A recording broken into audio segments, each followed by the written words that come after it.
Masjid adalah tempat yang penting bagi umat Islam, karena masjid bukan hanya sebagai tempat ritual ibadah rutin sholat 5 waktu,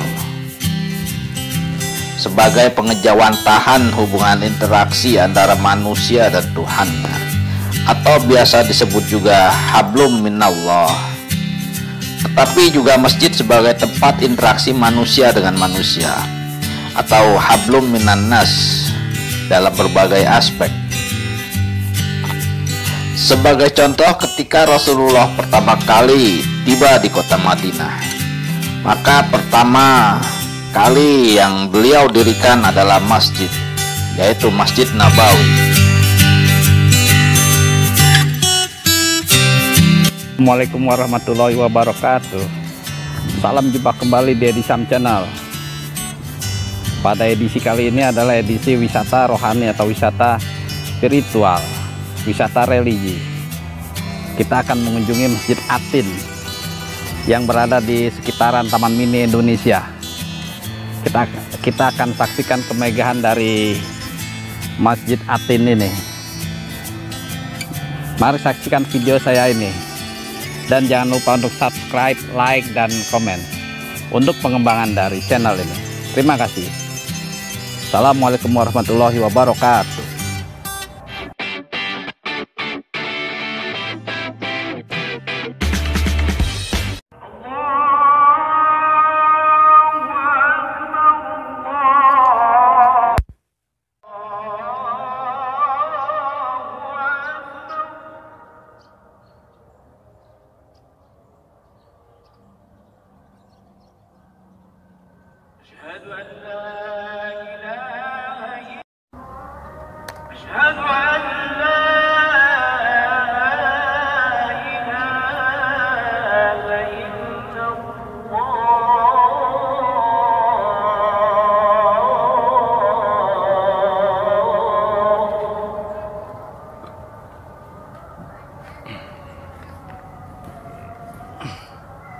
أشهد أن محمدًا رسول الله.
Di antara masjid-masjid di Jakarta yang mempunyai daya tampung besar, indah, megah, dan merefleksikan desain arsitektur yang fenomenal. Masjid Atin adalah termasuk salah satunya.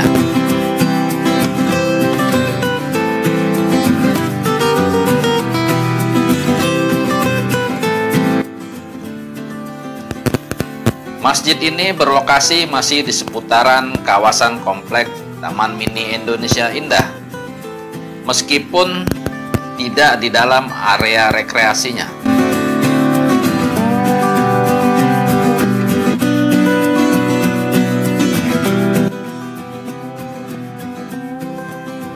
Lebih tepatnya beralamat di Jalan Raya Taman Mini, Pintu 1, Kelurahan Pinang Ranti, Kampung Makassar, Jakarta Timur.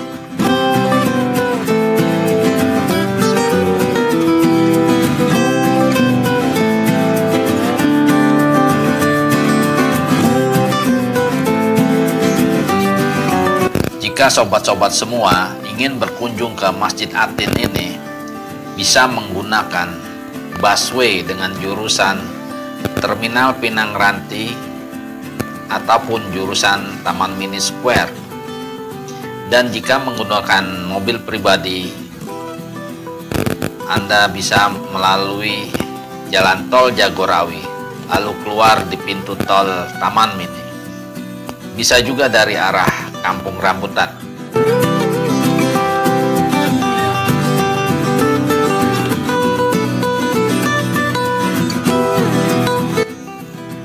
Baiklah sobat-sobat semua, sekarang saya akan menceritakan secara singkat sejarah dari Masjid Atin ini.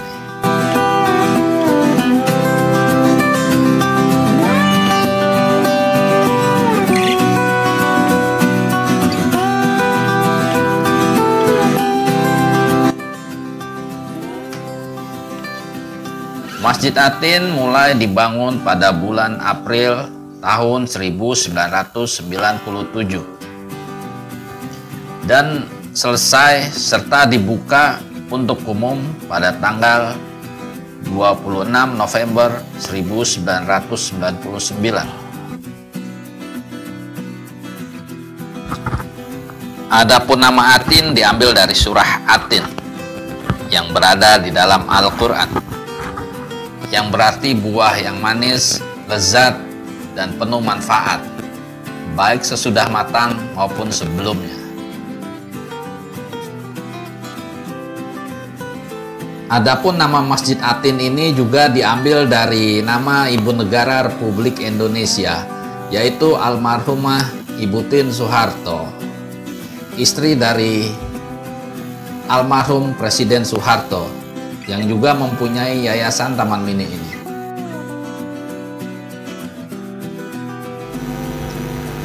Terlepas dari segala kesalahannya, di kesempatan ini saya juga ingin mendoakan kepada para pemimpin-pemimpin kita yang telah mendahului kita ataupun yang telah wafat. Semoga arwahnya diterima oleh Allah Subhanahu wa Ta'ala, diampuni segala dosanya, diterima segala amal solehnya. Begitu juga kita mendoakan kepada pemimpin kita yang masih hidup ataupun yang sedang menjalani tugas. Semoga diberi kekuatan oleh Yang Maha Kuasa untuk membawa Indonesia ke arah yang lebih baik.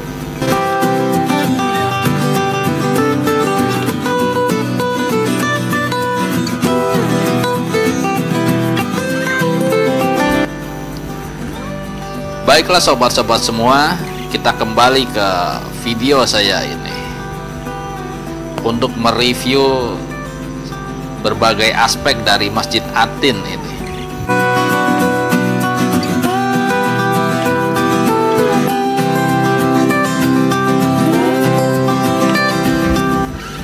Arsitektur Masjid Atin mempunyai keunikan, kekhasan yang menjadi ciri khasnya tersendiri.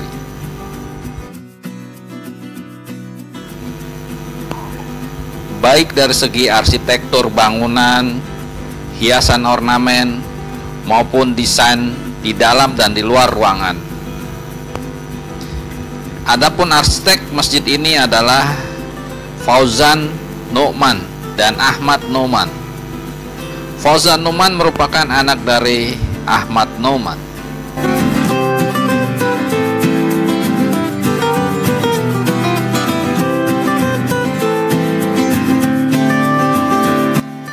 Sedangkan Ahmad Nu'man adalah putra dari Muhammad Jamhari, pendiri Muhammadiyah di Garut.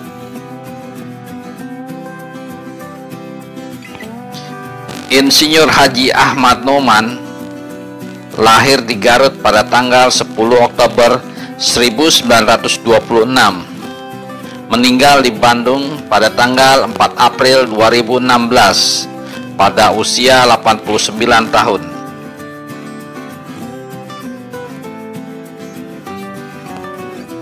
Beliau adalah seorang tokoh arsitek Indonesia yang dikenal mendedikasikan hidupnya untuk membangun masjid, sehingga dia dijuluki arsitek 1000 masjid dan maestro arsitektur masjid Indonesia.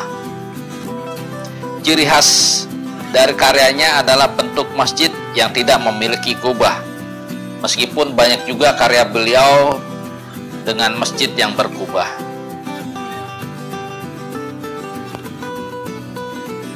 Adapun karya-karya pilihan beliau sebagai seorang arsitek lulusan ITB adalah sebagai berikut: Masjid Salman, ITB Bandung; Masjid Atin, Taman Mini Indonesia Indah, Jakarta; Masjid Al-Markaz Al-Islami, Makassar; Masjid Raya Bandung; Masjid Ashifa, Fakultas Kedokteran Unpad, Bandung; Masjid Lambung Mangkurat, Banjarmasin; Masjid Taman Ismail Marzuki, Jakarta; Masjid Agung Al-Akbar, Surabaya; Masjid Syekh Yusuf, Cape Town, Afrika Selatan; Masjid Istiqlal, Sarajevo, Bosnia; Mimbar Masjid Al-Aqsa, Palestina; Masjid Islamic Center Jakarta,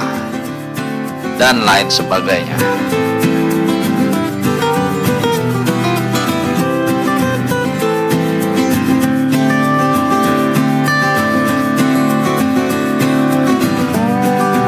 Berbeda dengan masjid pada umumnya, penggunaan ornamen kaligrafi dalam masjid ini sangat minim.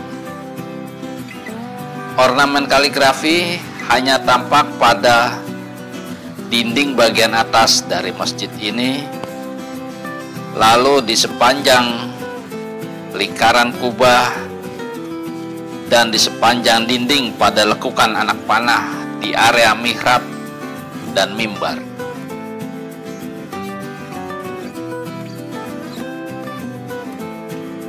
Gaya arsitektur masjid ini berusaha menonjolkan lekukan bentuk anak panah pada dinding di hampir semua sudut dan ornamen yang menghiasinya.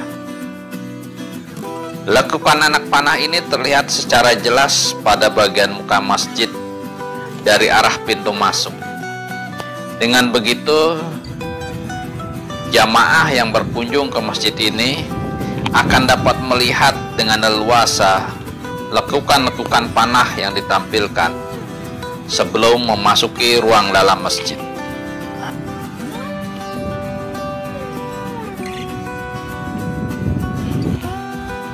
Adapun fasilitas-fasilitas pendukung yang sebagian besar berlokasi di lantai dasar dari Masjid Atin ini adalah adanya sebuah ruang serbaguna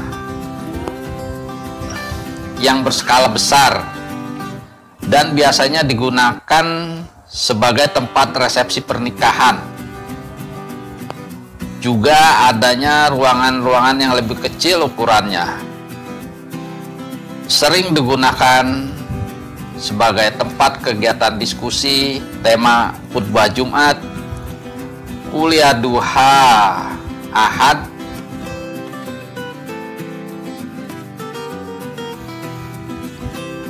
Di Masjid Atin ini juga terdapat koperasi karyawan, perpustakaan, rumah dinas imam besar, rumah penjaga, dan lain-lain. Masjid ini mempunyai lahan parkir yang luas, sehingga banyak penampung mulai dari bis, mobil, dan motor.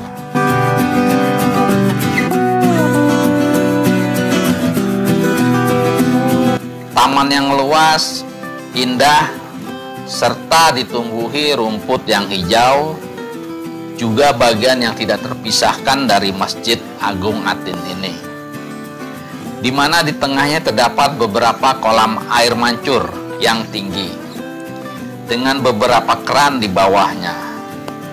Juga berfungsi sebagai tempat mengambil air wudhu bagi jamaah yang tidak bisa mengambil air wudhu di dalam sewaktu masjid penuh oleh jamaah.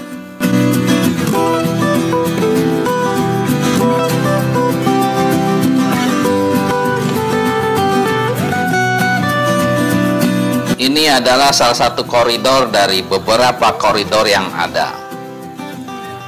Koridor-koridor ini berfungsi sebagai sarana bagi para jamaah yang berjalan kaki menuju ke masjid tanpa harus kena panas dan hujan, serta tanpa menginjak rumput dari taman masjid.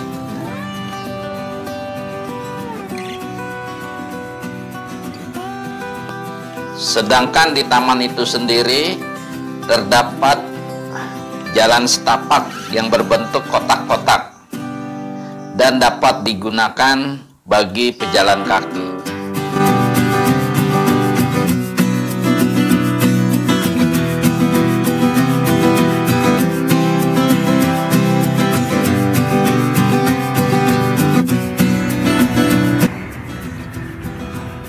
Baiklah sobat-sobat semua, sampai di sini dulu perjumpaan kita dalam wisata rohani atau spiritual trip di Masjid Atin.